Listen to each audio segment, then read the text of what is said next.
नमस्कार, मैं हूं गरिमा वाजपेयी और देवभूमि के दंगल में आप सभी का स्वागत है। आज देवभूमि के दंगल में हम बात करेंगे किसको नफा किसको नुकसान की।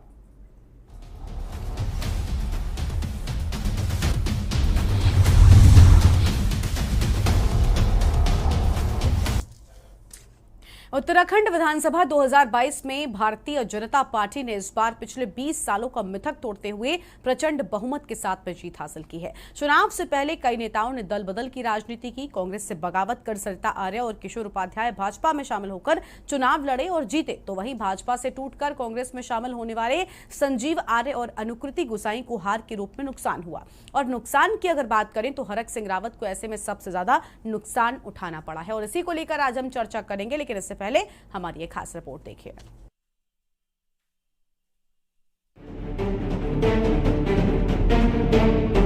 राजनीति का फायदा चाहने वाले मौका मिलते ही दल बदल लेते हैं, भले ही वे किसी भी पार्टी या किसी भी विचारधारा से ताल्लुक रखते हैं। ऐसी ही तस्वीर उत्तराखंड के विधानसभा चुनाव 2022 में देखने के लिए मिली, जहां कई नेताओं ने दल बदल कर राजनीति की, जिसमें किसी के नसीब में चांदी ही चांदी आई तो किसी ने अपने बने बनाए करियर को दल बदलने पर मानो खत्म ही कर दिया। विधानसभा चुनाव 2022 में भी ऐसे ही कई चेहरे थे जिन्होंने न केवल दल बदला बल्कि विधानसभा पहुंचने का रास्ता भी तय किया। इसमें कांग्रेस से भाजपा में आकर चुनाव लड़ने वालों की संख्या ज्यादा है। दल बदलने के चलते नैनीताल सीट पर मुकाबला रोचक रहा। इस सीट पर 2017 के चुनाव में संजीव आर्य कांग्रेस छोड़ भाजपा में आए थे, तब चुनाव भी जीते थे। उस समय कांग्रेस प्रत्याशी रही सरिता आर्य हार गई थी। इस बार ठीक उलट नजारा था। सब चुनाव परिणाम आ चुके हैं और जनता ने किसको पुरस्कृत किया है और किसको दंडित किया है इसका भी निर्धारण हो चुका है। भारतीय जनता पार्टी के साथ जो लोग आए उसमें से 90% से अधिक लोग सफल हुए और जो भारतीय जनता पार्टी का साथ छोड़कर गए उन्हें जनता ने दंडित करने का काम किया। भारतीय जनता पार्टी के जो 47 विधायक जीत कर आए हैं उसमें से वो विधायक भी हैं, चाहे किशोर उपाध्याय जी हो जो कुछ दिन पहले ही बीजेपी में शामिल हुए थे, सरिता आर्य जी हो, दुर्गेश लाल जी हो या राम सिंह कैरा जी तो हमारे सहयोगी सदस्य के रूप में चल ही रहे थे। ऐसे सभी लोग चुनाव जीते हैं। बीजेपी ने जिन नेताओं को पिछले चुनावों में बगावत करने पर 7 वर्ष के लिए पार्टी से बाहर किया था, इस चुनाव में उन्हें न केवल गले लगाया बल्कि सभी दावेदारों को दरकिनार कर प्रत्याशी भी बना दिया। ऐसे चेहरों में शामिल है रानीखेत के प्रमोद नैनवाल। 2017 के चुनाव में पार्टी के अधिकृत प्रत्याशी और प्रदेश अध्यक्ष संजय भट्ट रानीखेत सीट से मैदान में थे। नैनवाल बागी होकर निर्दलीय चुनाव लड़ गए। अजय भट्ट हार गए थे।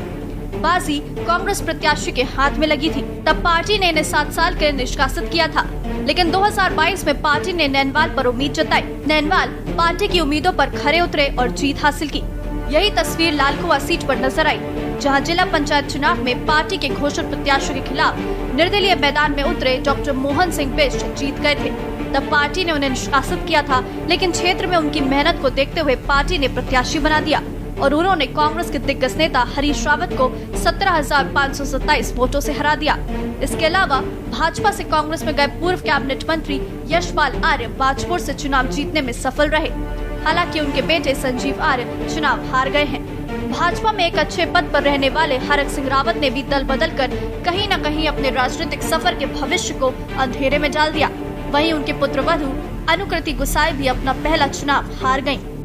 देहरादून से के न्यूज इंडिया के लिए हैना आसमी की रिपोर्ट।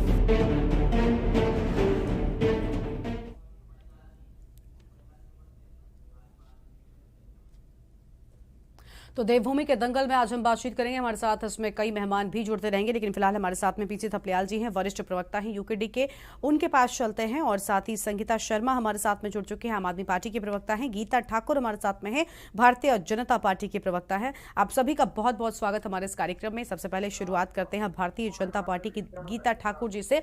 गीता जी, मौका मिलते ही जिन भी दलों के नेताओं को मिलता है मौका, वो तुरंत ही दल बदल लेते हैं अगर उनको सत्ता में कोई भी राह जो है वो आसान होती हुई नजर आती है। तो ऐसे में आपको क्या लगता है कि ऐसे लोग आखिर कितना फायदा दिलाते हैं और कितना नुकसान?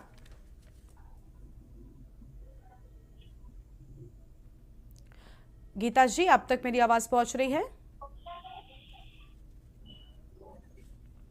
गीता जी तक मेरी आवाज नहीं पहुंच रही। मेरे साथ में पीसी थपलियाल जी भी बने हुए हैं, वरिष्ठ प्रवक्ता है यूकेडी के। थपलियाल साहब, आप तक आवाज पहुंच रही है? थपलियाल साहब, क्योंकि आपने देखा भारतीय जनता पार्टी ने बहुमत के साथ में फिलहाल बढ़त बनाती हुई वो दिखाई दी है, तो आपको क्या लगता है? क्योंकि हमने देखा है कई नेता हैं जो दल बदल कर दूसरे दलों में चले जाते हैं, ऐसे में जीत भी मिल जाती है, क्योंकि इस बार जिस तरह से सामने आई चीजें भारतीय जनता पार्टी के पक्ष में, कई ऐसे नाम थे जिन्होंने दल बदला और जीत हासिल की। क्या लगता है कि क्या ये लोग कितना नुकसान पहुंचाते हैं और कितना फायदा? देखिए, पहले जब तक भारतीय जनता पार्टी थी, यानी जब तक हमारे स्वर्गीय अटल बिहारी वाजपेयी जी और जैसे लोग बहुत इनके मतलब कमांडर थे भारतीय जनता पार्टी के, तब तक भारतीय जनता पार्टी का कथन था कि ये चाल चरित्र और चेहरा वाली पार्टी है जो एक ऐसे सिस्टम को फॉलो करती है जो लोकतांत्रिक मर्यादाओं के तहत हो। लेकिन हमारा दुर्भाग्य है, जैसे ही ये राज्य बना, इस राज्य के बनते ही यहाँ पे जिस तरह से धीरे धीरे पार्टियों में कांग्रेस और भाजपा का जो एक ही चेहरा बन गया, यानी एक सिक्के के ये दो पहलू बन गए और कोई अंतर इनके चाल चरित्र चेहरा में नहीं रहा और विचारधाराओं में भी नहीं रहा। और सबसे बड़ा दुर्भाग्य वो रहा कि जब 10 बड़े नेता, वहां से शुरुआत करते हैं हम, कि 10 बड़े नेता भारतीय जनता पार्टी में शामिल किए जाते हैं और बड़ी भारी बिना किसी शर्म लाज के उनको जनता का कोई वो नहीं, वो सीधा उनको उठाते हैं। होली का समय ही था ऐसा, और ले जाते हैं भारतीय जनता पार्टी उनको जयपुर और कहां का उस तमाशे को भी हमने देखा। और आज भी हम ये देख रहे हैं कि वो लोगों को ऐसा हो गया कि हम लोग जिधर जाए उधर हमारी जीत है। लेकिन इस 2022 में जो एक मोड़ लिया राजनीति ने, और उसमें जो ये लोग कांग्रेस से भाजपा में गए थे, फिर भाजपा में उनको घुटन महसूस हुई क्योंकि वहां थोड़ा बहुत स्ट्रॉन्ग गैंग है, वहां पे इस तरह से डिसिप्लिन है कि आदमी हिल भी नहीं पाता। और यहां तक कि आज जो केंद्र में भी मंत्री बने हुए हैं वो भी हिल नहीं पाते, जिसकी कारण निशंक जी को विदाई कर दी गई इतने बड़े महत्वपूर्ण पद से। वो वापस उत्तराखंड में भेज दिया गया अपने शिक्षा मंत्री से। तो कहने का मतलब यह है कि आज जब उस घुटन से बाहर आए यहाँ पे बिल्कुल थपलियाल जी, देखिए यहाँ पर जो है इस पर आपसे आगे भी राय लेंगे, लेकिन इससे पहले अपने दर्शकों को हम कुछ तस्वीरें दिखाएंगे जहाँ पर आम आदमी पार्टी के प्रेस कॉन्फ्रेंस की शुरुआत होने को है। और अंदर आज उस चुनाव को लेके लोग एक परिवर्तन महसूस कर रहे हैं। दिल्ली और पंजाब के बीच के अंदर हरियाणा है। हरियाणा भी अब चाहता है कि दिल्ली के तर्ज पे जैसे पंजाब ने धर्म और जाति की राजनीति को छोड़ के काम की राजनीति को पसंद किया है, हरियाणा के अंदर भी विकास हो। हरियाणा के अंदर आम आदमी पार्टी का परिवार दिन और रात बढ़ता जा रहा है। आज हमारे साथ हरियाणा के पूर्व कैबिनेट मिनिस्टर, पूर्व विधायक काफ़ी संख्या के अंदर ज्वाइन कर रहे हैं और पूरे हरियाणा से हमें जो संदेश मिल रहा है, लोग बहुत जल्दी के अंदर है कि आम आदमी पार्टी वहां पर आए।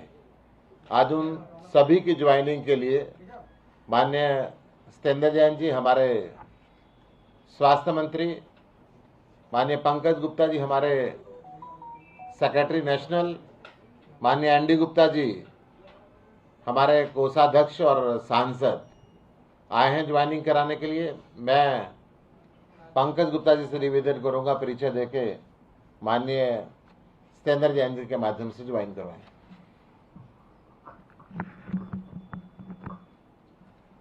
सबको नमस्कार। और आज हरियाणा के अलग अलग क्षेत्र से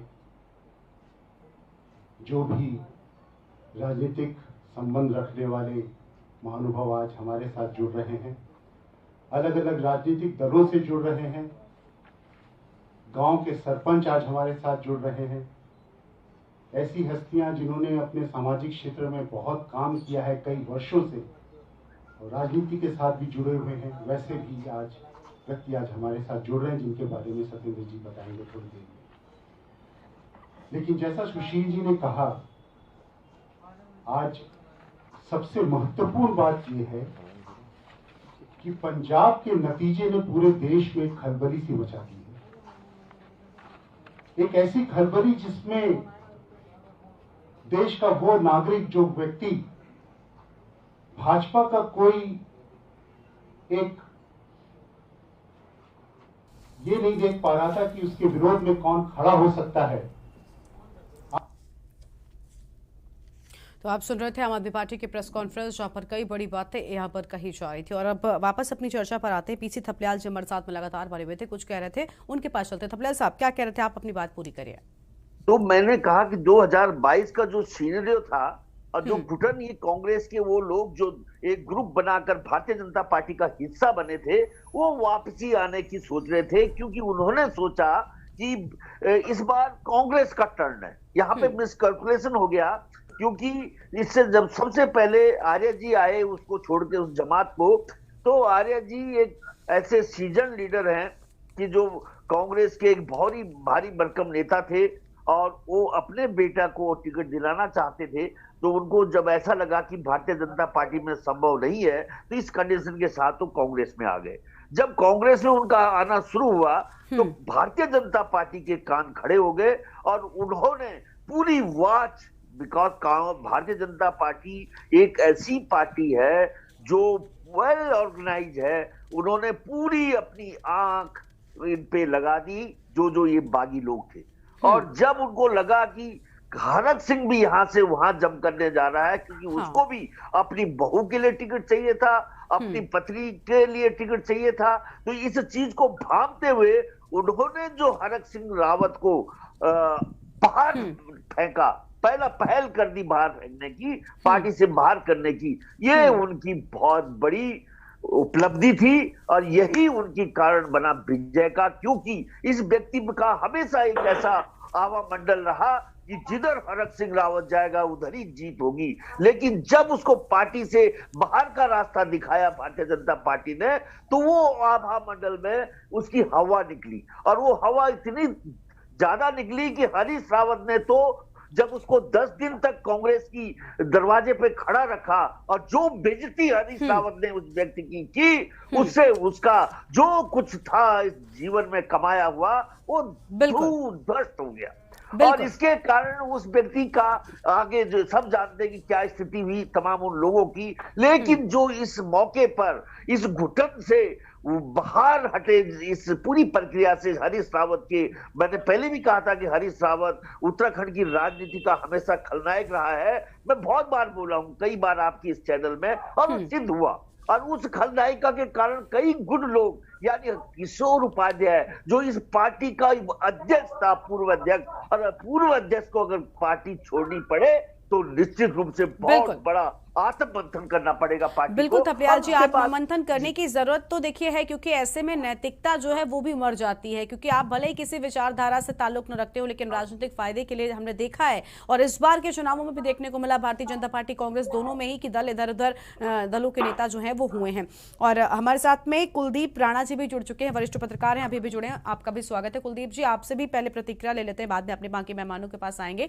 कुलदीप जी, इस बार के चुनाव में ये देखने को मिला कई ऐसे नाम थे जो दल बदलकर दूसरे दलों में चले गए। देखिए होता क्या है कि कई बार दल बदलने से पहले तो इनके सुर किसी और तरह से सामने आ रहे होते हैं, लेकिन दल बदलते ही सुर बदल जाते हैं। कहते हैं राजनीति में क्योंकि ना तो परमानेंट दोस्ती होती है ना दुश्मनी, लेकिन नैतिकता हर व्यक्ति में होती है और राजनीति में भी मुझे लगता है होनी चाहिए। तो ऐसे में कैसे एडजस्ट करते हैं ये लोग और किस तरह से ये पार्टी को फायदा पहुंचाते हैं और कितना नुकसान पहुंचाते हैं? क्या प्रतिक्रिया आपकी? देखिए गरिमा, नैतिकता की तो अब राजनीति में पराकाष्ठा हो चुकी है, और जिस तरह की चीजें देखने को मिल रही हैं और मिलती रही हैं राजनीति में, तो राजनीति शास्त्र में कहा जाता है गरिमा कि सरकारों, लोकतंत्र में सरकारों का काम मात्र सरकार चलाना नहीं, नेताओं का काम मात्र सरकार चलाना या शासन प्रशासन चलाना नहीं है, बल्कि समाज निर्माण भी सरकार की भूमिका है, नेताओं की भूमिका है। अब जिस तरह का चाल चलन चरित्र हम राजनीति में देखते हैं, अपने निजी हितों के लिए पार्टी की गाइडलाइन, पार्टी की गरिमा, और जो बात आपने कही नैतिकता, तो इन तमाम सारी चीजों के लिए, ये सिर्फ और सिर्फ व्यक्तिगत हितों के लिए, अगर हम उत्तराखंड के संदर्भ में देखें तो पहले भी चाहे 2007 का चुनाव रहा या 2012 का चुनाव रहा हो, जिसमें इक्का दुक्का प्रत्याशी जिनके टिकट काट दिए जाते थे, तो वो भाजपा से कांग्रेस में और कांग्रेस से भाजपा में अपना भविष्य तलाशने के लिए आते थे। लेकिन 2016 में जो बड़ा घटनाक्रम हुआ, जिसमें सरकार में रहते हुए 9 लोगों का एक साथ चले जाना, उसके बाद यशपाल आर्य का जाना, उनके पुत्र का चले जाना, तो ये एक बड़ी घटना थी जिसके कई राजनीतिक निहितार्थ निकल के आ रहे थे। हाँ। और समाज में भी, उत्तराखंड के जनमानस में भी ये बात काफी चर्चा में थी कि अब उत्तराखंड की राजनीति प्रदूषित हो गई है, क्योंकि यहाँ भी दलों को तोड़ने का, इनका तमाम इस तरह के हथकंडे अपनाए जाने लगे हैं और इस तरह से सरकारों को गिराना, जो लोकतांत्रिक रूप से चुनी हुई सरकारों को गिराना, इस तरह के प्रयास किए जा रहे हैं। लेकिन देखिए, समय के साथ चीजें बदलती हैं, परिस्थितियां बदलती हैं। अभी जो 2022 का चुनाव हुआ और उसमें जो कांग्रेस की हार हुई, उसके बाद जनता के बीच से कई महत्वपूर्ण और तीखी प्रतिक्रियाएं निकल करके आई। जब हम लोग जनता के बीच में जाते हैं, उनसे बात करते हैं, समझने का प्रयास करते हैं कि क्या है, तो कहीं ना कहीं कांग्रेस को बड़े आत्ममंथन की जरूरत है, प्रदेश स्तर पर भी और राष्ट्रीय स्तर पर भी। बिल्कुल, यानी कांग्रेस को आत्ममंथन की जरूरत है। कांग्रेस से अगर बात करें तो अभी हमारे साथ में प्रवक्ता जोड़ नहीं पाए, उनके पास भी चलेंगे और उनसे जानेंगे कि आखिर उनकी क्या राय है। लेकिन संगीता शर्मा जी हमारे साथ में, आम आदमी पार्टी के प्रवक्ता। संगीता जी, हमने देखा है अभी भाजपा और कांग्रेस में भाजपा को नुकसान हुआ, भाजपा को फायदा हुआ, लेकिन कांग्रेस को यहाँ पर नुकसान हुआ है, क्योंकि जिस तरह से जो लोग दल बदल कर आए थे वो हारते हुए नजर आए हैं। आप बताइए, क्योंकि आम आदमी पार्टी भी बड़ी मजबूती के साथ में चुनाव लड़ी, हालांकि जो हाल हुआ वो हम सब ने देखा। क्या लगता है आपको, ऐसे लोग कितने फायदेमंद होते हैं पार्टी के लिए, और क्या आप भी सहमति रखती हैं कि ऐसे लोग विचारधारा से जो नहीं मिलते, सिर्फ और सिर्फ राजनीतिक फायदे के लिए दल बदल देते हैं, ये कितने सही हैं? देखिए, उत्तराखंड की राजनीति में ऐसे प्रकरण हमने बहुत देखा है और 2016 तो इसका बहुत बड़ा उदाहरण था कि कांग्रेस के नेता जो है वो भाजपा में चले जाते हैं। तो ये जो दल बदल की राजनीति है, ये किसी भी दल के लिए ठीक नहीं है। हाँ। क्योंकि ऐसे जो नेता हैं वो कहीं ना कहीं अपने स्वार्थ के लिए केवल दूसरे दलों में जाते हैं, उन्हें जनता के काम से या राज्य के विकास से कोई मतलब नहीं होता है, वो केवल अपने स्वार्थ के लिए जाते हैं। लेकिन अगर हम 2022 को देखें तो जिस तरह से संजीव आर्य जी की हार हुई, तो कहीं ना कहीं तो जो 2016 में उन्होंने किया कि वो टिकट के लिए दूसरी पार्टी में चले गए, तो कहीं ना कहीं जनता ने उन्हें इसकी सजा दी। और उसी तरह से जो हरक सिंह रावत जी के साथ हुआ कि ना तो वो इस बार खुद टिकट ले पाए, और अनुकृति देसाई को जब उन्होंने टिकट दिलाया अपनी बहू को, तो वो भी हार गई। तो जो उन्होंने 2016 में किया था, कहीं ना कहीं जनता ने वो देखा और इस बार उनको पटकनी दी। तो जो इस तरह के नेता हैं, कहीं ना कहीं जनता का वो नुकसान करते हैं, क्योंकि विकास की राजनीति में वो बाधक होते हैं और केवल वो अपना स्वार्थ देखते हैं। बिल्कुल, राजनेताओं को ये सोचना होगा कि आखिर नैतिकता भी कुछ है और इसी के दम पर जो है चीजों को आगे बढ़ाना चाहिए। कांग्रेस से हमारे साथ में राजकुमार जायसवाल जी भी जुड़ चुके हैं। राजकुमार जी, आप बताइए, क्योंकि दल बदल कर जो लोग आपकी पार्टी में आए थे उन्होंने आपको बड़ा नुकसान पहुंचाया, चाहे वो हरक सिंह रावत का ही नाम हम ले लें। हम लगातार देख रहे हैं, सभी जो मेहमान हमारे ये कह रहे हैं कि हरक सिंह रावत अपनी बहू की टिकट की मांग कर रहे थे, अपने लिए वो नहीं मांग रहे थे, लेकिन भारतीय जनता पार्टी ने नकारा और कांग्रेस ने उनको शामिल करवाया। हालांकि हार उनको मिली है लैंड्स डाउन से। निश्चित रूप से किसी भी दल में जो पुराने और स्थापित कार्यकर्ता होते हैं, हाँ, उनको इग्नोर करके बाहर से आए व्यक्ति को टिकट दिया जाता है, हाँ, तो जनता में भी उसका मैसेज सही नहीं जाता है।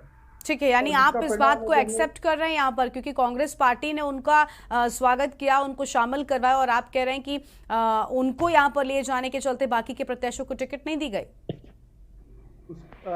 बाकी जो वहां से पहले से तैयारी कर रहे थे, हाँ, तो हरक सिंह रावत जी बहुत बड़ा अपना आप में चेहरा रहे हैं पार्टी का, और उन्होंने 2017 से पहले जब 16 में इस तरह से पार्टी को तोड़ने का कार्य किया था, तो उनके पार्टी को तोड़ने के कारण कांग्रेस पार्टी को बहुत नुकसान हुआ, और कहीं ना कहीं कांग्रेस पार्टी वहां बहुत कमजोर हुई, और उसको लेकर कांग्रेस के कार्यकर्ताओं में बहुत ज्यादा आक्रोश था। ठीक है।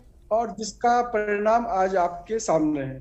ठीक है, बिल्कुल हमारे सामने है, लेकिन राजकुमार जी मेरा सवाल यही था। आप कह रहे हैं, आप एक तरीके से एक्सेप्ट कर रहे हैं कि हाँ ठीक है, ऐसा नहीं करना चाहिए था, तो फिर सवाल तो ये कि अगर हरक सिंह रावत अपना फायदा देख रहे थे तो कांग्रेस पार्टी भी तो फायदा देख रही थी, क्योंकि हरक सिंह रावत को क्यों वापस शामिल करवाया जब इतना बड़ा नुकसान वो पहले ही पार्टी को पहुंचा चुके थे? क्या इस बार विश्वास हो गया था कि हरक सिंह रावत अब जीत दिला देंगे? लेकिन वो भी नहीं हुआ। कांग्रेस पार्टी बहुत बड़ा परिवार है और राष्ट्रीय स्तर की पार्टी है, और सभी से सहमति लेकर इस तरह कार्य किए जाते हैं। किसको ज्वाइन कराना है, किसको नहीं ज्वाइन कराना है, शीर्ष स्तर पर बैठकर नेताओं ने तय किया। और उत्तराखंड में जो चल रहा था, जो निचले स्तर के जो कार्यकर्ता है, जो मेरा व्यक्तिगत मत है, उनकी भी राय लेनी चाहिए थी शीर्ष नेताओं को। ठीक है, यानी नाराजगी जो है वो कहीं ना कहीं अभी भी अब आज के न्यूज के पर्दे पर भी निकलकर सामने आ रही है। कुलदीप जी हमारे साथ में लगातार बने हुए। कुलदीप जी, अभी सुना आपने राजकुमार जी को, काफी बड़ी बातें उनकी ओर से कही। उन्होंने कहा कि बाकी के जो लोग थे वो नहीं चाहते थे कि हरक सिंह रावत आए, क्योंकि हरदा ने भी खुलकर पहले तो ये बात कही, लेकिन जब शीर्ष नेतृत्व की ओर से कुछ कहा गया होगा तो उसके बाद उनके सुर बदल गए। सवाल ये उठता है कि अगर नेता अपना फायदा सोचते हैं तो एक सवाल ये भी है ना कि पार्टियां भी तो सोचती हैं। वो हरक सिंह रावत जिन्होंने बड़ा नुकसान कांग्रेस पार्टी को एक वक्त पर पहुंचाया, उनको फिर से शामिल कर लेते हैं, क्यों भाई?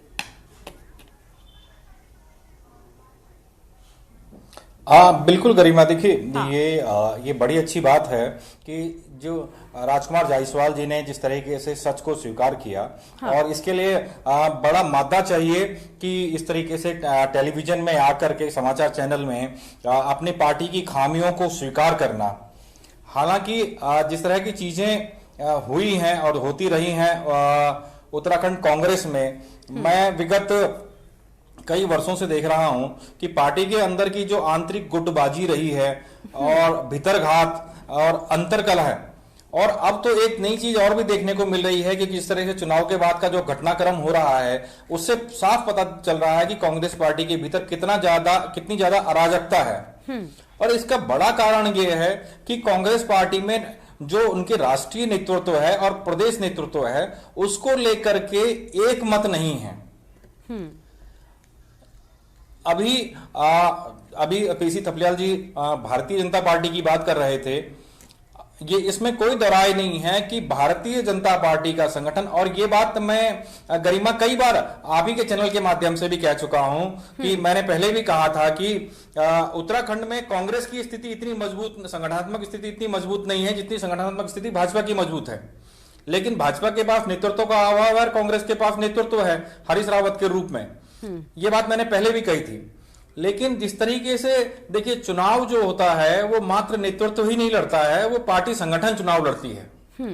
तमाम खामियों के बावजूद भी उत्तराखंड में भाजपा इतने बड़े बहुमत के साथ, या ये कहेंगे एक प्रकार से प्रचंड बहुमत के साथ दोबारा सत्ता में लौट करके आती है और वो तमाम पुराने मिथकों को तोड़ देती है।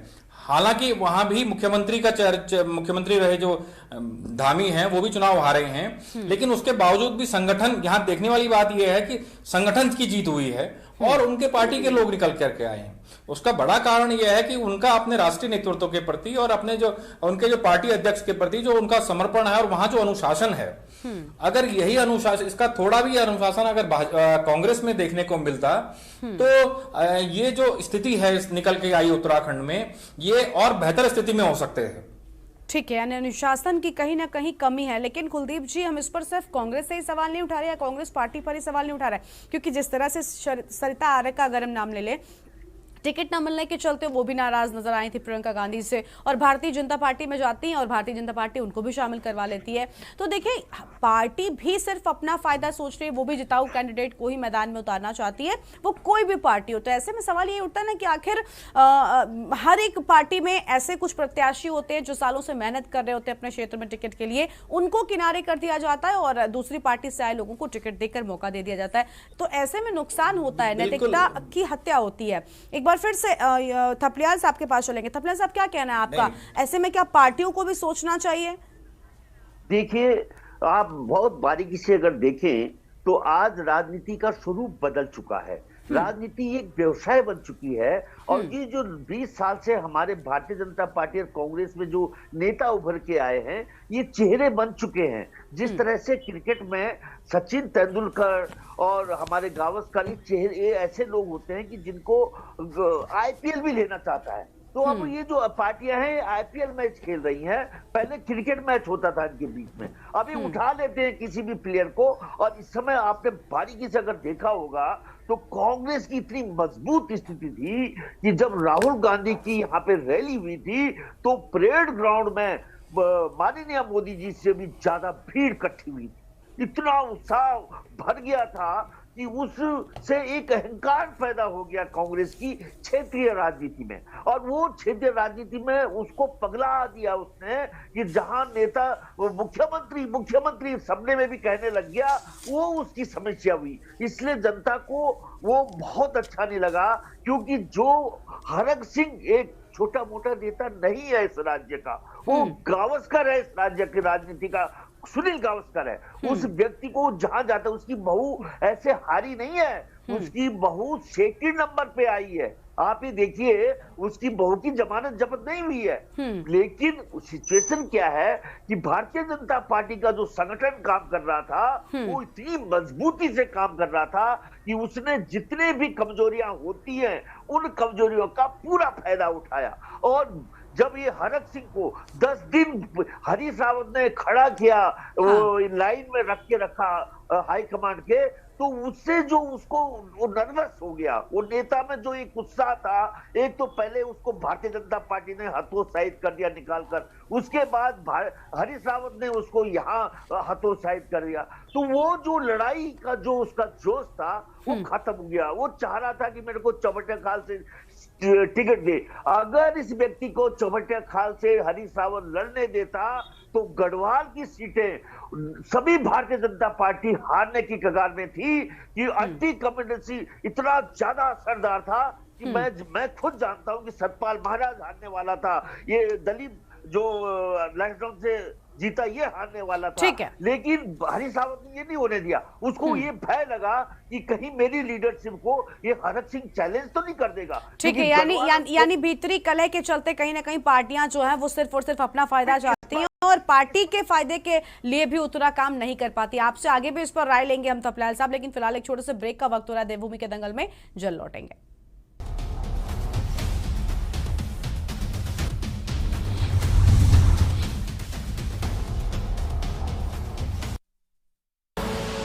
आप देख रहे हैं के न्यूज, खबरों का सारथी।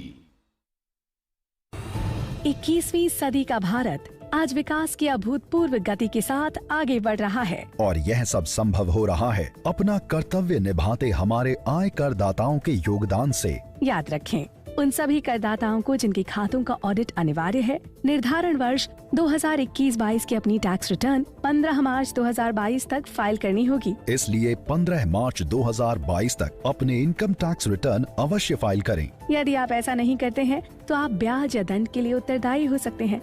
यही नहीं, किसी भी असमायोजित व्यावसायिक हानि अथवा पूंजीगत हानि को आगे नहीं बढ़ाया जा सकता है। अधिक जानकारी के लिए लॉग ऑन करें www.incometax.gov.in पर। प्रत्येक आयकर दाता एक राष्ट्र निर्माता। आयकर विभाग द्वारा जनहित में जारी। जुबान के लिए उड़ चला गैरों की ज़मीं पर, खुशबू अपने पन की ढूंढता। दूर कितना भी जा, इस जुबान से दूर ना जा पाओगे। विमल, बोलो जुबान केसरी।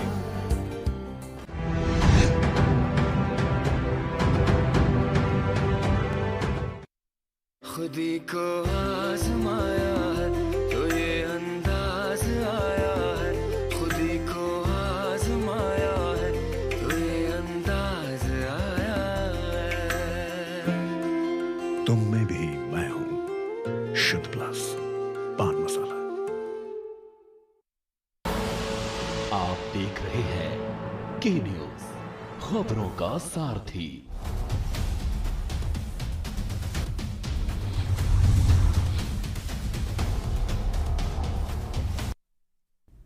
ब्रेक के बाद देवभूमि के दंगल में आप सभी का स्वागत है। किसको नफा किसको नुकसान को लेकर आज हम लगातार बातचीत करें। हमारे साथ में अलग अलग पार्टियों के प्रवक्ता भी जुड़े हुए हैं। सभी मेहमानों का एक बार फिर से स्वागत है। हमारे साथ में थपलियाल साहब हैं, कुलदीप राणा है। कुलदीप राणा जी के पास चलते। कुलदीप जी, अभी आपने सुना यहाँ पर और देखा कि दोनों ही जो दलों के लोग हैं, चाहे कांग्रेस पार्टी हो या फिर यूकेडी से, अभी थपलियाल साहब ने बेहद बड़ी बात कही कि हरक सिंह रावत को अगर उस सीट से उतारते तो बड़ा फायदा कांग्रेस पार्टी को होता, लेकिन हरदा ने अपने फायदे के लिए उनको वहां से टिकट न दिए जाने की बात की। तो ऐसे में क्या लगता है कि क्या शीर्ष नेतृत्व इस पर नजर नहीं बनाता, इसके चलते ऐसी चीजें हो जाती हैं, या फिर शीर्ष नेतृत्व जानबूझकर ऐसी चीजों को अनदेखा कर देता है? देखिए गरिमा, मैं थपलियाल जी की बात से पार्शियली सहमत हूं। मैं पूर्ण रूप से उनसे सहमत नहीं हूं। देखिए, ये बात सही है कि हरक सिंह रावत को लेकर के कहा जाता था कि हरक सिंह उत्तराखंड का शेर है, पहाड़ का शेर है, ये तमाम सारी बातें निकल करके आती थी। लेकिन अगर हम हरक सिंह रावत की राजनीतिक यात्रा को अगर देखें तो उनकी राजनीतिक यात्रा स्थायी नहीं रही है। वो दल बदल की यात्रा रही है शुरुआत से ही उनकी। पहले भाजपा से बसपा में आना, फिर कांग्रेस में आना, फिर भाजपा में आना, और ठीक है ना, और फिर दोबारा से कांग्रेस में लौट करके आ जाना। और इन तमाम सारी चीजों के पीछे जो मुख्य निहितार्थ निकल करके आया वो सिर्फ और सिर्फ उनके व्यक्तिगत स्वार्थ थे, जिसमें उनको किसी भी प्रकार से विधायक बनना या सरकार में मंत्री बनना रहा है। उत्तराखंड के हितों को लेकर के अगर बात करें तो उत्तराखंड के हितों को लेकर के कितनी ऐसी योजनाएं हैं, क्योंकि हरक सिंह रावत पिछले 10 साल से लगातार मंत्री रहे हैं, तो कितनी योजनाएं हैं जिनका हरक सिंह ने उत्तराखंड को दी हैं, जिनका लाभ उत्तराखंड के जनमानस को मिल रहा है। तो ये तमाम सारी चीजें जो हैं ये चर्चा का विषय रहती हैं। और जहां तक उनकी हार या जीत का प्रश्न है, देखिए उत्तराखंड में जिस हिसाब से मतदान हुआ है, चीजें हुई हैं, उसमें कहीं ना, और आपको यहाँ पे एक गौर करने वाली बात, महत्वपूर्ण बात यह है कि भाजपा ने जिन लोगों के टिकट काटे थे और उनकी जगह पे जो नए प्रत्याशी खड़े किए थे, उन्होंने कांग्रेस के पारंपरिक प्रत्याशियों को भी धूल चटाई है। ठीक जी। तो ये कहना कि कांग्रेस इस समय, और अगर इतना ही मजबूत था तो हरक सिंह तो चलिए मात्र 1 या 2 सीट को प्रभावित करते, 3 सीट को प्रभावित करते, लेकिन कांग्रेस का इतने छोटे उसमें आना, इसके पीछे तो कहीं ना कहीं बड़े कारण रहे होंगे ना, कांग्रेस की खामियां और भाजपा की जो खूबियां रही होंगी। क्योंकि कहीं ना कहीं उत्तराखंड में मैं देख रहा हूं, और जिस तरह की चीजें निकल करके आई हैं, और चुनाव के बाद काउंटिंग से पहले गरिमा, जब हम लोग जनता के बीच में गए और कई सारी सीटों को लेकर के हम भी असमंजस की स्थिति में थे, तो जब हम जनता के बीच में गए और जनता से हमने बातचीत करके इस मुद्दों को समझने की कोशिश करी कि मतदान किस तरफ, ये ऊंट किस करवट बैठ रहा है, तो मुझे ये कहते हुए कोई हिचक नहीं है कि भाजपा में नरेंद्र मोदी एक ऐसे ब्रांड के रूप में उभरे हैं जिन्होंने जनता का एक जो विश्वास प्राप्त किया है। और उन्होंने पिछले 5 सालों में, खासकर मैं इसी मंच से ये बात कहता रहता था कि मोदी को लेकर के उत्तराखंड में कोई बैर नहीं है। हाँ। मोदी से कोई नाराजगी नहीं है, क्योंकि उन्होंने केंद्र ने यहाँ कई योजनाएं दी हैं, नहीं उसकी तस्वीर भी कुलदीप जी इस बार के नतीजों में भी साफ तौर पर वो तस्वीर था। हाँ, इस बार के नतीजों में भी साफ तौर पर दिखा है, क्योंकि खटीमा से पुष्कर सिंह धामी का हारना और भाजपा का जीतना, साफ तौर पर वो चीजें झलकी हैं। हाँ हाँ, ये बिल्कुल, तो ये साफ सी बात है। और जहां तक ये हरक सिंह रावत की बात है, देखिए तो दिल्ली में शामिल हुए थे जब उसी कांग्रेस पार्टी ने जब यशपाल आर्य को और उनके सुपुत्र को टिकट दे दिया, हरीश रावत और उनकी पुत्री को टिकट दे दिया, तो इतने ही जिताऊ कैंडिडेट हरक सिंह रावत थे, तो फिर उनको टिकट देने से गुरेज क्यों था, है ना? तो कहीं ना कहीं जो हरक सिंह की राजनीतिक यात्रा का जो इतिहास रहा है वो आज उनके सामने आया है। उनके पास समय है मंथन करने के लिए।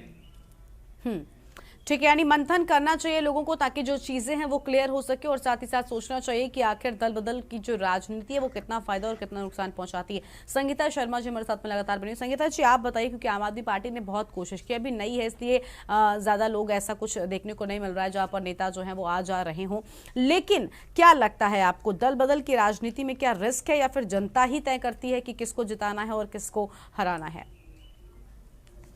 कई बार जैसे अभी कुलदीप जी ने कहा कि मोदी जो एक फैक्टर है और मोदी जी का जो चेहरा है और जो केंद्र की योजना है, क्योंकि भारतीय जनता पार्टी ने लगातार जब वोट मांगा तो वो केंद्र की योजनाओं के जरिए मांगा। उन्होंने कभी भी राज्य की बात ही नहीं की, क्योंकि उन्होंने राज्य में 3-3 मुख्यमंत्री बदले और जो राज्य की योजनाएं थी वो उन पर यहाँ काम नहीं कर पाए। तो वो लगातार जब भी डिबेट में हो, चाहे धरातल पर हो, जब भी बात करते थे तो केंद्र की योजनाओं की बात करते थे। तो मोदी जी से जब कोई गुरेज नहीं था, तो जो नेता कांग्रेस से बीजेपी में गए, चाहे वो किशोर उपाध्याय जी हो या सरिता आर्या जी हो, उन दोनों को जीत मिली कहीं ना कहीं। और जो कांग्रेस में चल रहा था कि लगातार लास्ट में भी जिस तरह से हरीश रावत जी की रामनगर से सीट बदली गई, वहां से उनको हटाया गया और फिर लाल कुआं लाया गया, तो जो संध्या डालाकोटी जी की नाराजगी थी, तो जो अंतरकलह कांग्रेस का एक बहुत बड़ा धरातल पर आया कहीं ना कहीं। और जो दल बदल की राजनीति, उन्होंने जो यशपाल आर्या और हरक सिंह जैसे नेताओं को वापस अपने दल में लिया, तो कहीं ना कहीं जनता के बीच एक बहुत बड़ा आक्रोश था और उसकी वजह से कांग्रेस को इतनी बड़ी हार का सामना करना पड़ा। ठीक है, यानी जनता आक्रोशित थी और इसी के चलते जो है वो हार हुई। लेकिन सवाल एक ये भी उठता है ना राजकुमार जी आपसे है कि सरिता आर्या को जाने दिया गया, हरक सिंह रावत को शामिल कर लिया गया, इसके पीछे पार्टी सोचती क्या है? पार्टी का मकसद क्या होता है आखिर, ये बताइए आप हमें। पार्टी में जितने लोग भी किसी भी दल में टिकट मांगने वाले, सबको टिकट देना, चाहे भाजपा हो या कांग्रेस, संभव नहीं है। और राष्ट्रीय स्तर पर जब शीर्ष नेतृत्व बैठ के कोई निर्णय लेता है, निश्चित रूप से पार्टी के हित में लेता है। और सरिता आर्या जी को अगर कांग्रेस पार्टी ने टिकट नहीं दिया तो कहीं ना कहीं एक बॉन्डिंग रही होगी आर्या जी के साथ कि आप उनके साथ कमिटमेंट रहा होगा कि उनको टिकट दिया जाएगा। तो एक सीट पर 2 लोगों को टिकट नहीं दिया सकता। अगर पार्टी के ईमानदार और सच्चे कार्यकर्ता थी तो उन्हें पार्टी में रहकर अगले बहुत सारे मौके आते हैं, उन पर को समायोजित किया जा सकता था। मगर आज लोग यहाँ पे मौके की राजनीति, लाभ की राजनीति कर रहे हैं, व्यक्तिगत लाभ की। ना कोई पार्टी के लिए वफादार है, ना राज्य के जनता के लिए वफादार है, ना राज्य के लिए। सबको अपना स्वार्थ सिद्ध करना है। आज यशपाल आर्या जी के बेटे को वहां पे टिकट देने के उपरांत ये व्यवस्था बनी कि आपको टिकट मिलेगा, आगे आपको एडजस्ट करेंगे। मगर उन्होंने अपना लाभ देखते हुए तुरंत कांग्रेस पार्टी इस्तीफा दिया और भारतीय जनता पार्टी कहीं ना कहीं बहुत ज्यादा अंदर से कमजोर थी और बहुत डरी हुई थी कि राज्य की जनता के हित में उन्होंने कोई कार्य नहीं किया है और उन्होंने तुरंत उनको लपका और टिकट दिया। और एक बात मैं बता दूं, बहुत से मेरे प्रवक्ता साथी हैं, बहुत विषय उन्होंने रखे, उनका धन्यवाद। इस प्रदेश में, उत्तराखंड में के जो शीर्ष नेता हैं, सबसे लोकप्रिय नेता है हरीश रावत जी हैं। और देश में वर्तमान स्थिति में जो लोकप्रिय है प्रधानमंत्री नरेंद्र मोदी जी हैं। आज हरीश रावत जी और नरेंद्र मोदी जी की लड़ाई थी, ये कांग्रेस की और भारतीय जनता पार्टी की लड़ाई नहीं थी। आज मुझे बताइए, भारतीय जनता पार्टी के 3-3 मुख्यमंत्रियों ने उत्तराखंड राज्य में कौन सी जनता के हित में कार्य किए? सारे जो कार्य हैं वो नरेंद्र मोदी जी के कार्य को यहाँ पे गिनवाते हैं। और जो लड़ाई थी नहीं, लेकिन लाभ तो मिल रहा है ना, लेकिन लाभ तो राजकुमार जी मिल रहा है और तभी तो प्रचंड बहुमत के साथ में वो सरकार में वापसी करते हैं। हम सब यही सोच रहे थे कि भाई 3-3 मुख्यमंत्री बदले हैं, मुख्यमंत्री खटीमा से हार गए, लेकिन भारतीय जनता पार्टी की अगर केंद्र की बात हो रही है राजनीति की, तो केंद्र की योजनाओं का लाभ अगर पहुंच रहा है तो जनता वोट क्यों नहीं करेगी? कौन सी योजनाओं का लाभ मिला? तो वोट किस आधार पर? वोट आप जनता पर सवाल उठा रहे हैं ना, उनको प्रचंड बहुमत के साथ में ज्यादा सीटें मिली, कुछ तो वजह होगी ना। आप बताइए क्या वजह है कि आपको कम सीटें मिली? जनता के मैंडेट का स्वागत है। देखिए, आज उत्तराखंड की जनता को भारतीय जनता पार्टी ने ये अपना मैसेज देने में कामयाब रही। कांग्रेस पार्टी कहीं ना कहीं अपना मैसेज प्रॉपर नहीं दे पाई। जो लड़ाई थी जनता की महंगाई को लेकर थी, बेरोजगारी को लेकर थी। सुनिए, आप ना, हमारी कोरोना काल में जो सिस्टम था, जो मिसमैनेजमेंट था, उसका आक्रोश था। उस सबको कांग्रेस पार्टी जो जिस तरह जनता के बीच में ले गई और काफी हद तक सक्सेस रही। राहुल गांधी जी की बहुत बड़ी जनसभा हुई और लोगों ने उसमें बहुत बढ़ चढ़ के पार्टिसिपेट किया। आम जनता के ये था कि इस बार कांग्रेस पार्टी को लाना है या बेरोजगारी को और महंगाई को कंट्रोल करना, नियंत्रित करना है। इसको कांग्रेस ही करती, भारतीय जनता पार्टी नहीं कर सकती। 3-3 मुख्यमंत्री बदलने के बावजूद नहीं कर पाई। लेकिन राजकुमार जी, इन सारे मुद्दों को भी तो आप भुना नहीं पाए। आप बिल्कुल ठीक कह रहे हैं कि कोरोना मिसमैनेजमेंट भी हमने देखा है, हमने बेरोजगारी भी देखी, हमने महंगाई भी देखी, हमने पलायन भी देखा। मैं उत्तराखंड की क्षेत्रीय समस्याओं की बात कर लेती हूँ, लेकिन बावजूद इसके जनता ने अपना रुख, अपना जो वोट है वो किसको दिया? आ रहा हूँ। आप ये देखिए, जब भारतीय जनता पार्टी को लगा, जनता ने मन बना लिया कि कांग्रेस पार्टी को लाना है, बेरोजगारी और महंगाई के मुद्दे पे हम नहीं लड़ सकते, तो किसी भी एक बड़े नेता ने, चाहे नरेंद्र मोदी हो, राज्य के तीनों मुख्यमंत्री हो, कोई मंत्री हो, किसी ने महंगाई और बेरोजगारी के मुद्दे पे, उत्तराखंड के हित के मुद्दे पे एक भी नहीं लड़ी, ना कोई स्टेटमेंट दिया, ना कोई स्पीच आई। पूरे आप देखिएगा नहीं तो लेकिन ठीक धर्म की चाशनी लोगों को चटाई। और आप देखिए सोशल मीडिया भी जितना लोग दुरुपयोग कर सकते थे, अपने सिर्फ पूरा चुनाव हिंदू और मुसलमान के मुद्दे पे लड़ा गया। नहीं, कम से कम उत्तराखंड में तो आप इस तरह का आरोप भारतीय जनता पार्टी पर नहीं लगा सकते। हम जानते हैं कि भारतीय जनता पार्टी इस तरह की राजनीति करती है, लेकिन उत्तराखंड में आप कहाँ हिंदू मुस्लिम की राजनीति की बात हो गई। हाँ, ये ठीक बात है कि केंद्र की नीतियों की बात यहाँ पर ज्यादा होती है, लेकिन सवाल तो ये भी उठता है ना कि आखिर केंद्र की नीतियों पर जनता वोट क्यों कर रही है। जनता, हम सब इस उसमें है कि आखिर बेरोजगारी और महंगाई को भूलकर अगर जनता ने भारतीय जनता पार्टी को वोट किया तो कुछ वजह होगी। और सबसे बड़ी बात, आप अभी हरदा को लेकर कह रहे थे कि हरीश रावत जी का सीधा मुकाबला था प्रधानमंत्री नरेंद्र मोदी से। तो देखिए, इसमें हरदा भी नाराज पार्टी से हुए थे। अब हरदा इस पद पर पहुंच चुके हैं कि वो दल नहीं बदल सकते, कम से कम इस पैमाने पर खड़े होकर तो बिल्कुल ऐसा पॉसिबल नहीं है। वरना अगर शुरुआती दौर होता ना तो हरदा भी बदल देते। उन्होंने साफ कह दिया था, दिल्ली मुलाकात के लिए भी पहुंच गए। ठीक है, आपसे आगे राय जानेंगे, राजकुमार जी आपसे आगे राय जानेंगे। यूकेडी से थपलियाल साहब आप बताइए, क्योंकि अभी आपने सुना राजकुमार जी को, उन्होंने कहा कि हरदा का मुकाबला जो है वो सीधा हो रहा था और यहाँ पर कोई भी सीधा मतलब जो भारतीय जनता पार्टी के क्षेत्रीय नेता थे, जो उत्तराखंड के नेता थे, उनकी लड़ाई नहीं थी, यहाँ हरदा की मोदी से लड़ाई थी। तो आपको क्या लगता है कि क्या हरदा पूरी तरह से पार्टी के लिए समर्पित थे? क्योंकि जब नाराजगी आई, ट्वीट करके उन्होंने नाराजगी जाहिर की, दिल्ली बुला लिया गया, तब जाकर वो माने। मुख्यमंत्री चेहरा तो उनको भी बनना था। हरदा का ये दुर्भाग्य ही रहा है कि जब शुरू 2002 में भी इन्होंने बड़ी मेहनत की थी और केंद्र ने तिवारी जी को अचानक यहाँ पे ले आए थे जब इनकी सरकार बनी।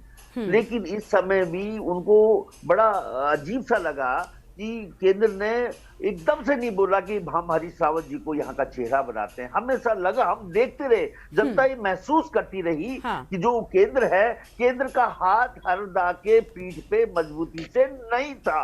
और हरदा का जो व्याकुलता है, हरदा एक बहुत बड़े विजनरी नेता नहीं है। अगर विजनरी नेता होते तो ये जो चीजें भारतीय जनता पार्टी के कमजोर नेतृत्व ने उत्तराखंड में किया, तो ये कटघरे में खड़ा कर दे, जनता के आगे नंगा कर देते। जब इनका मुख्यमंत्री लखनऊ जाके कहता है कि साहब मैंने परिसंपत्तियों का हिसाब किताब बिल्कुल सही कर दिया, उसने झूठ बोला इस जनता को। तमाम जो आज भी हमारी परिसंपत्तियों का सवाल जो का त्यों खड़ा है, इसको भुना नहीं पाया हरीश रावत ये भी नहीं भुना पाया कि जो योजनाएं थी, देखो मनरेगा किसने दी थी? मनमोहन सिंह का ब्रेन की उपज है मनरेगा। उस मनरेगा के सहारे पे ये वाई बटोरी प्रधानमंत्री ने, क्योंकि प्रधानमंत्री जी हर चीज को अपने झोली में डालते हैं। अगर सड़क बन रही है तो वो बोल रहे हैं मैंने सड़क बनाई। इसलिए गडकरी साहब कभी कभी सोचते हैं कि मेहनत मैं करता हूं और उस मेहनत को ही मोदी खा जाता है। मोदी हर चीज को अपने नाम पे जो बुनाते हैं उसका लोगों को दिग्भ्रमित हो जाते हैं और ऐसा लगता है कि मोदी जी ही भगवान है। नहीं तो मोदी जी 50 बार केदारनाथ में आए, मोदी जी ने एक बार भी नहीं बोला कि इस राज्य की राजधानी नहीं है। अगर लोकतांत्रिक मर्यादाओं को सम्मान करते तो ये सोचते कि यार ये लोग कब से राजधानी मांग रहे हैं, गैरसैंण, चलो इतने अरबों खरबों रुपए मैं केदारनाथ में खर्च कर रहा हूं, यहां कर लूं। इनके नेतृत्व ने यह भी नहीं भुना पाया। इनके नेतृत्व ने यह भी नहीं भुना पाया कि ट्रेन की जो उपज थी ट्रेन उत्तराखंड में लाने की, वो कांग्रेस की थी। कांग्रेस की तमाम योजनाओं को भारतीय जनता पार्टी कर रही है और ये बेचारे भुना नहीं पा रहे, तो हम क्या करें? ये लोग, इन्होंने तो बिल्कुल, यानी अपनी कैंपेनिंग में ये उन मुद्दों को छोड़ देते हैं जो वाकई में उठाने चाहिए और बाद में दूसरों पर दोष देते हैं। बिल्कुल बिल्कुल थपलियाल साहब, आप ठीक कह रहे हैं जी। बिल्कुल इस पर राय लेते हैं। बिल्कुल थपलियाल साहब, इस पर कुलदीप जी की भी राय जानते हैं। कुलदीप जी भी आपने सुना, यहाँ पर राजकुमार जी भी यही कहते हुए नजर आए कि जो मुद्दे थे, चाहे वो स्थायी राजधानी का हो, पलायन का हो, बेरोजगारी का हो, महंगाई का हो, ये बड़े जोर शोर से यहाँ पर हावी होते हुए नजर आए। लेकिन वोट डालते वक्त जनता के मन में कुछ और था। आखिर ऐसा क्यों हुआ? क्या जनता नहीं समझ पाई क्योंकि इन मुद्दों को किनारे कर दिया गया और सारा वोट भारतीय जनता पार्टी के पाले में गया? और आज इस बात को एक्सेप्ट भी कर रहे हैं राजकुमार जी कि उनकी कैंपेनिंग में कमी रह जाती है। देखिए गरिमा, सबसे पहले तो ये है कि जनता के निर्णय पर सवाल खड़े नहीं होने चाहिए। क्योंकि हम लोकतंत्र में हैं और लोकतंत्र में जनता का निर्णय सर्वोपरि है और जनता के निर्णय पर मैं समझता हूं कि सवाल खड़े करने का अधिकार, जनता के विवेक को सवाल खड़े करने का अधिकार शायद हम में से किसी को नहीं है। क्योंकि यही लोकतंत्र की खूबी है कि जनता जिसे चाहती है उसे जीतती है, उसे जिताती है, ठीक है ना। हम अपनी खामियों के लिए जनता के विवेक को कटघरे में भी खड़ा नहीं कर सकते, ठीक।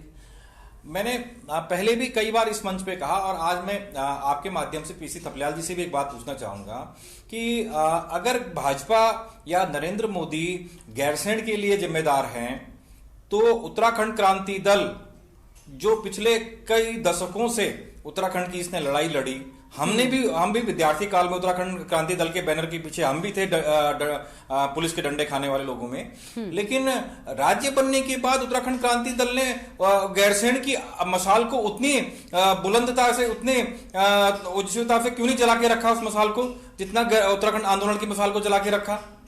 सिर्फ टीवी चैनलों में बात कह देने से अपने पाप कम नहीं हो जाते, कटघरे में तो उत्तराखंड क्रांति दल भी है।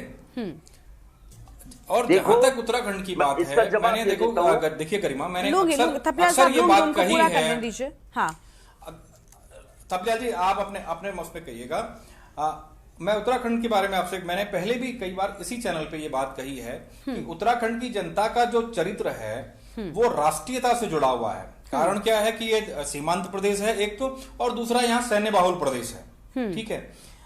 भाजपा में वो खूबी है कि वो अपने इतने को बड़ा बना के दिखा सकते हैं, वो अपने राई के दाने के बराबर को कार्य को, उनमें ब्रांडिंग की क्वालिटी है, उनमें प्रेजेंटेशन है, उनमें जनता से कनेक्ट करने का हुनर है, और उनकी जो पार्टी में जो पन्ना प्रमुख की व्यवस्था है कि बूथ लेवल तक जाकर के आपने अपने कार्यकर्ताओं को जनता से कनेक्ट करना, मतदाताओं से कनेक्ट करना। यहां देखिए कि इस बार के चुनाव में भाजपा को 2% मत प्रतिशत का नुकसान हुआ है। और जहां तक हम पहले भी ये बात अभी बहस में निकल के आ रही थी हरीश रावत को लेकर के, मैंने इसी मंच पे ये बात कही थी, आज में कई बातें, मेरी पुरानी बातें रिपीट हो रही हैं कि निसंदेह हरीश रावत ने जिस तरीके से अपने जनाधार को, खोए हुए जनाधार को पाने का प्रयास किया, जनता के बीच में गए, तमाम सारी चीजें रही। कांग्रेस पार्टी उस तरीके से नहीं दिखाई दे रही थी। अगर कांग्रेस पार्टी भी हरीश रावत के साथ पिछले 5 साल ये मेहनत करती तो आज ये स्थिति कुछ और होती।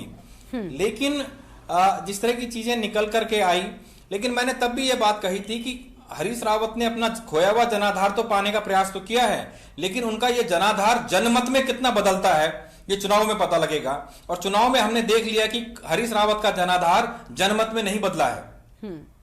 लोकतंत्र में चुनाव जीतना अलग बात है और जन नेता होना अलग बात है, दोनों की अलग अलग परिभाषाएं हैं। आप चुनाव जीत करके उत्तराखंड में आपने देखा होगा कि हमने यहाँ कई कैंडिडेट 200, 250 और 10,000, 15,000 वोटों से चुनाव जीत गए हैं। मतलब कुल मतदान उनके पक्ष में ही 15,000, 20,000 वोट पड़े और वो चुनाव जीत गए, विधायक बन गए। और ये हमारा लोकतंत्र है संघ का कि विधायकों में से ही मुख्यमंत्री बनता है, ठीक है। तो इनमें से एक मुख्यमंत्री भी बन जाएगा। तो लोकतंत्र हमें विधायक दे सकते हैं, सांसद दे सकते हैं, मंत्री दे सकते हैं, मुख्यमंत्री दे सकते हैं, लेकिन लोकतंत्र हमें नेता नहीं दे सकता। बिल्कुल। नेता बनने के लिए आपको जनता के बीच में जाना होगा, जनता से जुड़े रहना होगा, और ये कमी कांग्रेस में भी दिखाई दी है और यूकेडी में भी दिखाई दी है।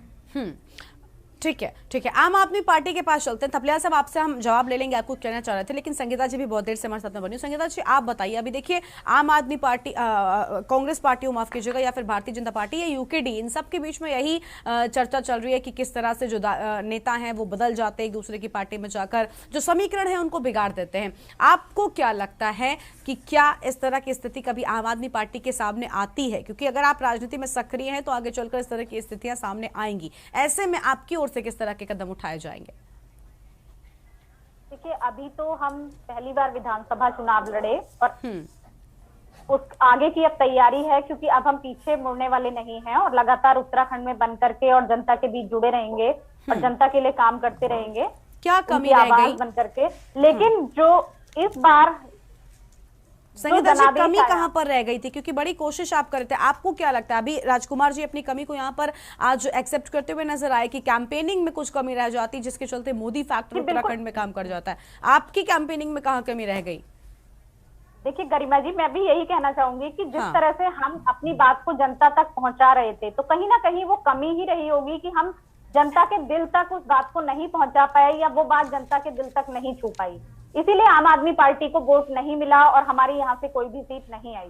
लेकिन जिस तरह से आम आदमी पार्टी ये अपना पहला चुनाव लड़ी थी, तो कहीं ना कहीं पंजाब में जो हमारी जीत हुई और एक सुनामी आई, तो आम आदमी पार्टी ने कहीं ना कहीं राजनीति में अपने कदम को आगे बढ़ाया है। और वहीं कांग्रेस लगातार जिस तरह से हार रही है, 5 राज्यों में चुनाव हुए और कांग्रेस कहीं भी नहीं आ पाई और 4 राज्यों में भाजपा की सरकार बनी, तो आम आदमी पार्टी लगातार कदमों को आगे बढ़ा रही है और वहीं कांग्रेस जो है वो पीछे को हटती जा रही है और कहीं ना कहीं खत्म होती हुई दिखाई दे रही है। आज मैं बात करूं तो 2 राज्यों में पूर्ण बहुमत की सरकार कांग्रेस की है और 2 ही राज्यों में पूर्ण बहुमत की सरकार आम आदमी पार्टी की भी है। तो इस तरह से आम आदमी पार्टी का जो ग्राफ है वो लगातार बढ़ रहा है और कहीं ना कहीं जनता के बीच में वो अपनी पहचान बना रही है और आने वाले समय में उत्तराखंड में भी वो पहचान बनेगी और उत्तराखंड में भी एक समय आम आदमी पार्टी का होगा। ठीक है, हम इंतजार करेंगे जब आम आदमी पार्टी अपना खाता खोलते हुए हमको नजर आएगी। थपलियाल साहब, आप क्या कह रहे थे, अपनी बात बताइए। मैं ये कह रहा था कि अगर देखो आप क्षेत्रीय दल को आप किनारे कर दो, क्योंकि क्षेत्रीय दल का काम नहीं होता है। अगर इस राज्य का निर्माण हुआ तो उसमें मुख्य भूमिका केंद्र सरकार की रही और केंद्र सरकार क्षेत्रीय दल नहीं बनाएगा। और हमने देखा कि केंद्रीय सरकार में उस समय थपलियाल जी, आपने तो उत्तराखंड क्रांति दल के आंदोलन को ही आपने बेमाना साबित कर दिया ये कह करके। बिल्कुल, मैं यही बात की क्योंकि बहुत बड़ी बात थी। आपने कहा कि केंद्र सरकार, यूकेडी के कितने लोगों ने कितना कुछ किया और आप उसी से हैं और आप इस तरह की बात कर रहे हैं। अब आपने मेरे को बात कंप्लीट नहीं, देखो आंदोलन करना जनता का काम है। शहीद हुए, उसके बाद मजबूर हुई केंद्र की सरकार और उसमें जो नेशनल फ्रंट सरकार थी उसने जो विधेयक बनाया था, उत्तर प्रदेश पुनर्गठन विधेयक, ये राणा जी को नहीं मालूम, मैं यहाँ पे आ रहा था। उत्तर प्रदेश पुनर्गठन विधेयक में उन्होंने राजधानी भी रखी थी, वो लोकतांत्रिक फोर्स थी। इंद्रजीत गुप्ता सीपीआई के गृह मंत्री थे, उन्होंने इतना सुंदर बनाया पुनर्गठन विधेयक। और रजिस्ट्री होती है किसी भी, जब हम अलग हो रहे थे यूपी से, तो उन्होंने हमारे को सब कुछ न्याय संगत दिया। लेकिन हमारा भाग्य दुर्भाग्य था कि उसी समय भारतीय जनता पार्टी अटल सरकार आई और उस सरकार ने जो हमारे साथ बेईमानी की, 29 संशोधन कर दिए उस पुनर्गठन विधेयक में, हमारी परिसंपत्तियों को यूपी के हवाले कर दिया और बिना राजधानी का राज्य दिया। ये बोल रहा था मैं। देखो, हमने आंदोलन के बूते हमें राज्य मिला, लेकिन जो बेईमानी भारतीय जनता पार्टी ने, हमने संपूर्ण जो आज पूरा हरिद्वार हमारे गले डाला हुआ है, हमने नहीं मांगा था। हमने अपनी गैरसैंण राजधानी जो नेशनल फ्रंट सरकार ने दी थी, इंद्रजीत गुप्ता और देवेगौड़ा ने दी थी, उन्हीं की बदौलत तो उत्तराखंड मिला। क्योंकि उन्होंने लाल किला की प्राचीर से घोषणा करने वाला कौन था? देवेगौड़ा था। और ये लोग आज नहीं समझते, लोग नए नए आ गए हैं।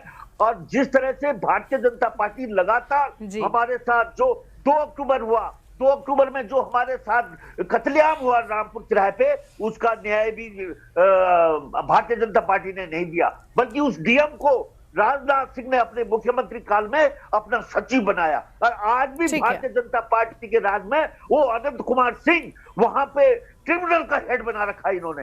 ये लोग, इनके मुंह में राम और बगल में छुरी होती है। इस चीज को कांग्रेस नहीं बता पाई उत्तराखंड की जनता को, और हम लोग कमजोर हैं, हमारे पास वो प्रचार प्रसार की ताकत नहीं है जो इन लोगों के पास है।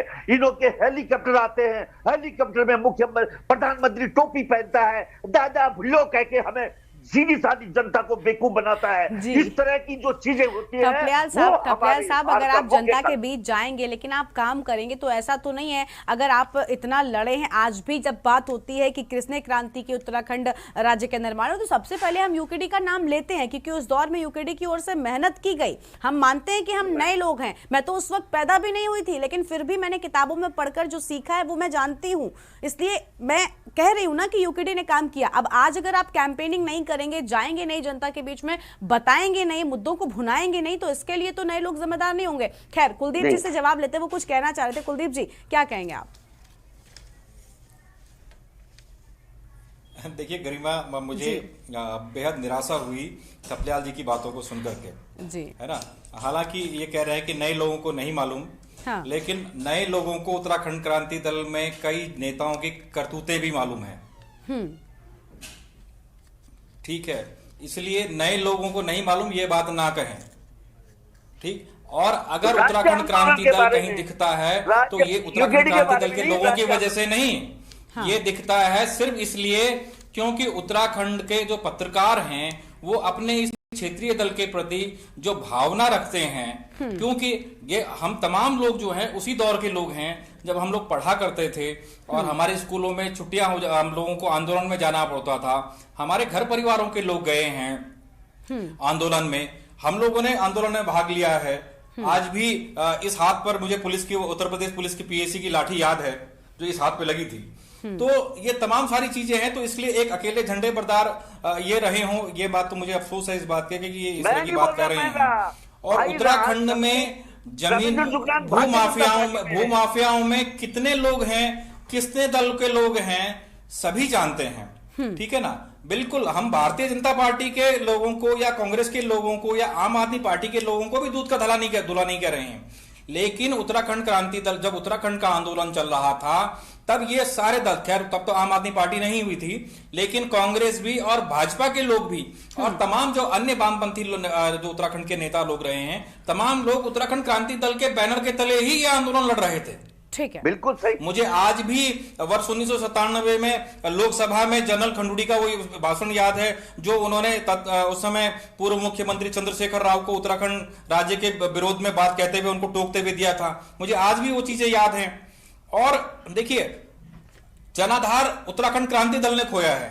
हाँ, जो विश्वास उसने 1992 में दोबारा अर्जित किया था आंदोलन के रूप में, वो 2000 राज्य बनने के बाद यूकेडी ने खोया है। यही कारण है कि पहले उसके बड़ी संख्या में विधायक बन के निकल करके आए पहली विधानसभा में। हाँ। और आज उसका एक विधायक था, वो भी कांग्रेस में भाजपा में आकर के विधायक बने। बिल्कुल, देखिए सवाल कुलदीप जी यही है ना कि पार्टी को खुद मेहनत करनी होगी, दल को खुद मेहनत करना होगा, उसके बाद ही आप जनता के बीच में जाकर अपनी बात मजबूती के साथ में कह सकेंगे। अगर आप धीरे धीरे करके पिछड़ते चले जाएंगे तो ऐसे में किसी को कोई जिम्मेदारी नहीं बनती है। कैंपेनिंग आप करेंगे, आप लोगों के बीच जाएंगे, आपकी बात जनता तक पहुंचेगी, आपको वोट मिलेगा, आप सत्ता में आएंगे, शिकायत करने का मौका नहीं मिलेगा। ठीक है, खैर आप सभी मेहमानों का बहुत बहुत शुक्रिया, समय कम है हमारे साथ शामिल होने के लिए और हमारी इस चर्चा में आने के लिए। तो देवभूमि के दंगल में आज हम बातचीत कर रहे थे कि किसको नफा किसको नुकसान, क्योंकि दल बदलने की जो राजनीति है ये उत्तराखंड में इस बार काफी काम करती हुई नजर आई है। फिलहाल इस कार्यक्रम में इतना ही। आप देखते रहिए न्यूज़ इंडिया। नमस्कार।